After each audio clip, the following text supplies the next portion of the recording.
நாம் லலிதா சகஸ்ரநாமத்தில் இன்று 22வது திருநாமம் தாடங்க யுகலீபூத தபனோடூப மண்டலா அப்படின்ற திருநாமத்துடைய அர்த்தத்தை நாம் பார்க்க இருக்கிறோம்.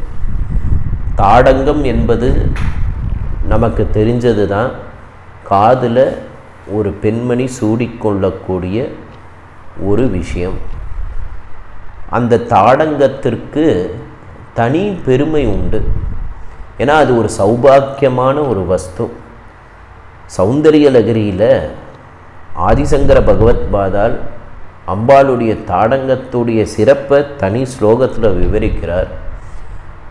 பரமேஸ்வரன் ஆழகால விஷம் அருந்திய பொழுது அவருக்கு எந்த ஆணியும் ஏற்படலை. அப்படின்றதுக்கு காரணம் என்னவென்றால் அம்பாளுடைய 2 தாடங்கங்கள் தான் அப்படின்னு அம்பாளுடைய தாடங்கத்துடைய மகிமையை ஸ்லோகத்தில் சொல்கிறார்.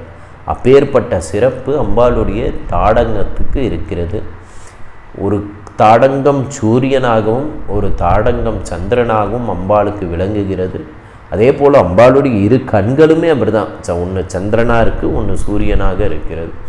அதனால் இந்த திருநாமத்தை சொல்லும் பொழுது இதை சிந்திப்போம். இந்த அர்த்தத்தை அம்பாளுடைய தாடங்கத்தினால தான் பரமேஸ்வரனுக்கே ஹானி ஏற்படலைன்னும் போது அந்த தாடங்கத்தை சிந்திக்கக்கூடிய நமக்கும் எந்த நேரத்திலும் எந்த சந்தர்ப்பத்திலும் எந்த ஒரு ஹானியும் ஏற்படாது என்று நம்பி அம்பாளை வணங்குவோம்.